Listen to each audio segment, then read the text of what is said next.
Ditanyakan ya.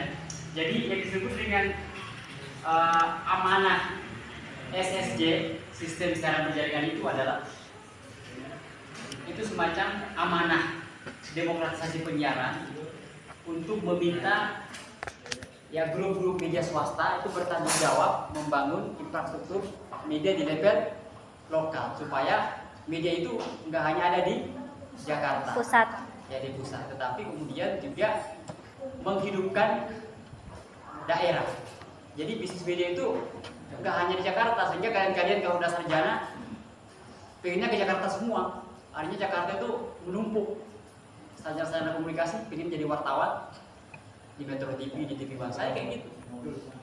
Teman-teman saya itu banyak yang jadi wartawan dan presenter di TV One, di Metro TV. Ke Jakarta semua nyari bisnis, nyari tempat kerja.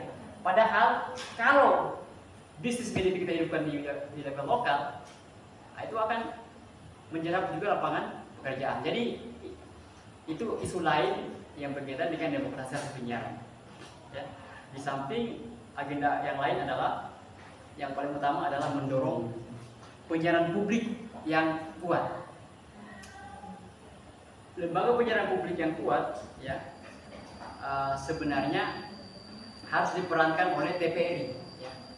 TVRI ini harus menjadi pilot project dari kepentingan publik. Misalnya kalau di Amerika, kalau di UK ada namanya BBC ya, British Broadcasting Corporation ya. Nah itu media yang betul-betul sangat intens konsen dengan agenda publik, demokrasi penyiaran. Jadi kepentingan publik itu disiarkan, bahkan mereka mengadvokasi di level internasional. BBC Afrika, saya tiap hari dengan BBC di Afrika, mereka menginvestigasi perang di Sudan sekarang. Ya. Mereka menginvestigasi Asia Tenggara, di samping menginvestigasi Eropa. Sekarang perang Ukraina dan Rusia itu hampir tiap hari dilaporkan di BBC. Atau kalau di Jepang ada namanya NHK ya. NHK itu juga kuat.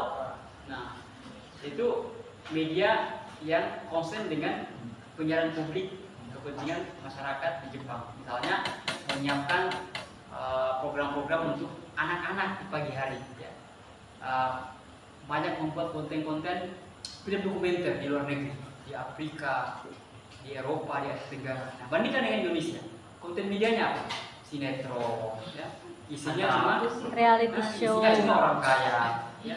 Orang yang rambutnya lurus, putih, ya, kaya raya, ya. Terus nanti orang Papua nanti marah. tidak relate Ya, dengan mereka. nggak relate dengan kehidupan mereka. Rambut mereka keriting, kulitnya hitam, ya. Gimana dengan orang yang kulitnya eksotis seperti kalian, ya? Yang sebenarnya lebih cantik dibandingkan artis-artis itu misalnya. Ya. Jadi TV sinetron kita itu menjadi sampah semua isinya. Nggak ada film-film dokumenter yang bagus.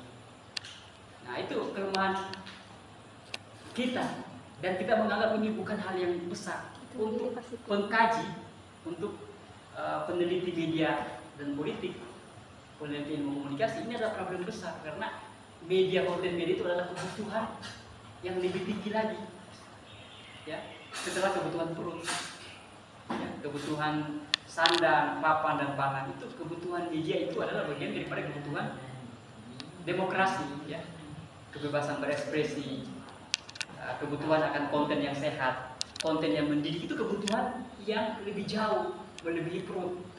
Nah, ini hanya bisa diperhatikan oleh negara-negara yang udah maju, kayak di Eropa, Amerika, sama Jepang misalnya, untuk Asia. Jadi kontennya itu udah tanpa harus diberitahu oleh masyarakat bahwa kami itu sebenarnya butuh konten yang sehat, yang isinya dokumenter, yang asik, yang bisa mendidik. Ya. Nah, tapi mereka udah langsung mengeksekusi pada program-program medianya. Bandingkan dengan negara kita, ya. Kita udah meronta-ronta, ya, kita udah mengkritik berkali-kali, tolong kami udah nggak tahan lagi melihat sinetron-sinetron di Indonesia, ya, yang isinya cuma orang kaya atau isinya tentang kutukan karena nggak rajin beribadah, ya. Atau kutukan karena istri selingkuh, Azab asap ya, asap dan sengsara. Ya, coba. Hah? Jadi gimana? Kita butuh apa? Kita butuh konten media yang murah meriah tapi asik ya. Misalnya konten medianya tentang film dokumenter ya, tentang film Buya Hamka misalnya, ya kan? Jadi kita butuh yang sehat. Jadi itu aspek lain dari demokratisasi penyiaran. Nah, jadi kata kunci dari demokratisasi penyiaran itu disebut oleh para peneliti media sebagai diversity of ownership and diversity of content. Ya, itu sebenarnya juga bahasa kompromi aja ya. Karena kita nggak bisa secara tegas memposisikan KPI sebagai regulator yang kuat. Ya, akhirnya kita cenderung berkompromi. Oke lah. Yang paling penting adalah kita memastikan bahwa konten-konten di media itu, terutama di media penyiaran yang berkaitan dengan frekuensi publik, itu dipastikan harus apa? Dipastikan harus beragam. Ya. Beragam dari segi apa? Tadi teman sudah sampaikan di presentasi. Beragam dari segi latar belakang, suku, agama, ras, kepentingan gender, ya, kepentingan lokalitas, intinya beragam sesuai dengan kepentingan publik. Okay. Dan juga yang kedua adalah beragam dari segi kepemilikan. Ya, masa pemilik media cuma 8 orang aja? Ya kan? Masa cuma Surya Group aja, Surya Paloh Group aja? Masa cuma Abu Rizal Bakri aja? Masa cuma MLC Group aja? MLC Group pun juga parah banget kan? Hampir tiap hari, tiap saat menjadi alat propaganda Partai Perindo. Itu udah nggak benar dalam agenda demokratisasi penyiaran. Nggak boleh kita menggunakan media kita yang frekuensi publik untuk kepentingan pribadi politik, nggak boleh. Nah, Anda bisa membacanya di laporan investigasi senior-senior kalian yang bekerja di Remote TV ya. Dia adalah media advokasi online. Itu hampir isu-isunya menarik banget. Ada yang tahu Remote TV di sini? Apa Pak? Remote TV. Ya, remotetv.com. Nah, kalian harus baca.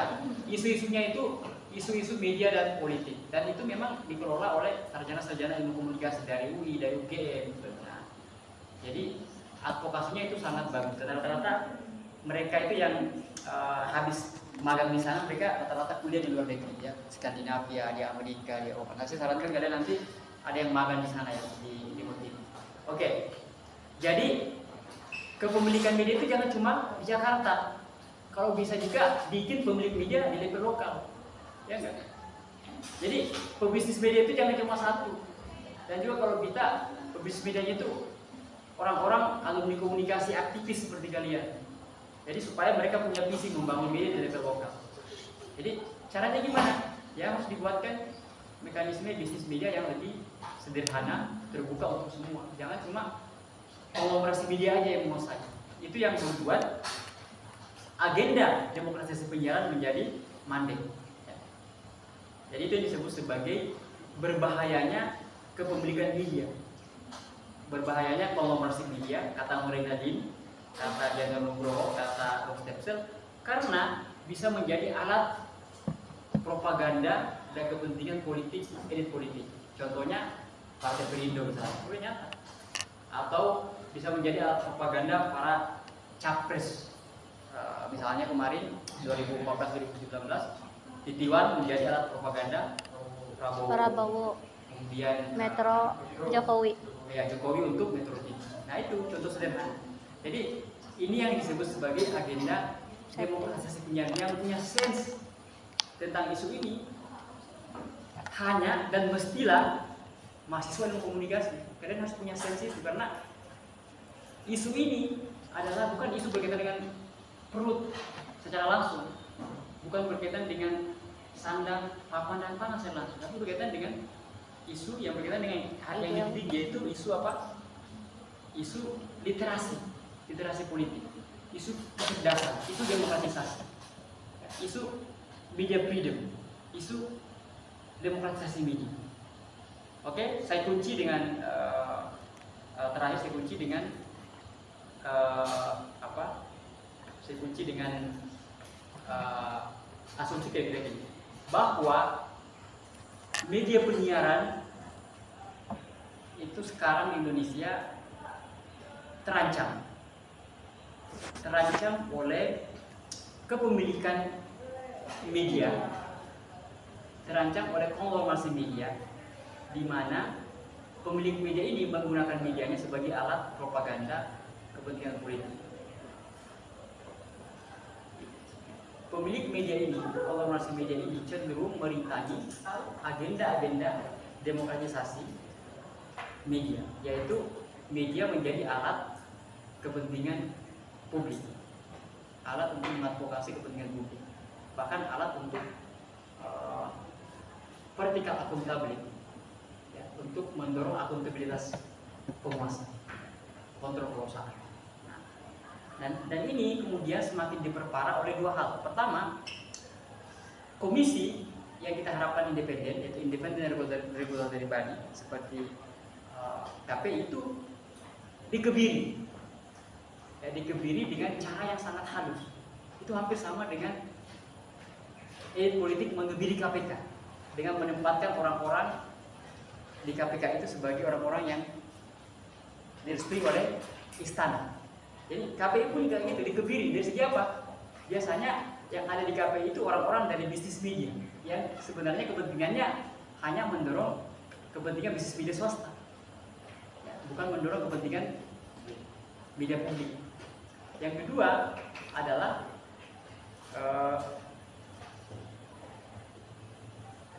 komisi ini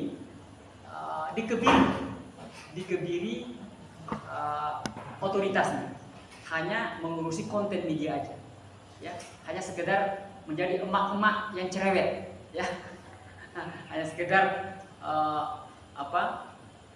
mengkritik konten-kontennya, tapi nggak punya otoritas yang lebih untuk mencabut izin media-media yang nakal, ya.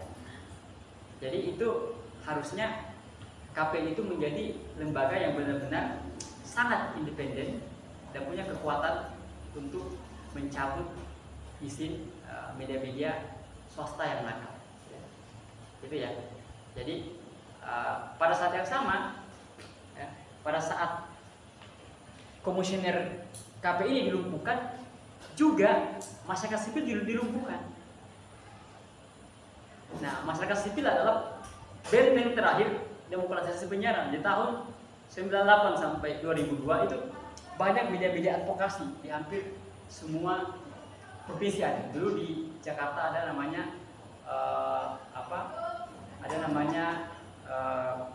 jaringan media hutan kayu, lembaga advokasi media, ya, di Jakarta, di Indonesia Timur, di Medan ada. Jadi media-media advokasi untuk mendorong agenda demokratisasi penyiaran. Nah sekarang kita hampir nggak melihat ada lembaga-lembaga nirlaba, NGO yang bergerak mengadvokasi isu kepentingan publik. Yang ada hari ini paling yang sifatnya online dan sporadis, tidak terdengar maksimal, seperti Remote TV, yaitu lembaga nirlaba yang coba untuk mengadvokasi isu-isu penyiaran, demokratisasi penyiaran. Kemudian ada di Yogyakarta juga, ya, jaringan tadi yang kamu sebut Mas Duki dan kawan-kawan, ya, di Yogyakarta ada. Ya kira-kira itu yang paling intens hari ini. Di samping ada media-media cetak yang tetap konsisten mendorong penyiaran publik yang berintegritas dan disiplin verifikasi seperti Tempo dan Kompas. Nah, jadi itu kelemahannya hari. Kelemahannya adalah masyarakat sipil yang dilumpuhkan oleh elit politik. Kemudian lembaga regulator yang diharapkan independen seperti KPI dikebiri, dan pada saat yang sama kepemilikan media dikuasai oleh elit politik yang nggak tahu etika media, yang seenaknya menggunakan media untuk kepentingan politik. Jadi ini membuat agenda demokratisasi penyiaran pasca Orde Baru ini selama 20 tahun belakangan ini menjadi jalan di tempat. Ya. Kita juga pengen melihat kita bergerak maju penguatan agenda demokratisasi penyiaran dalam bentuk mungkin representasi adanya penyiaran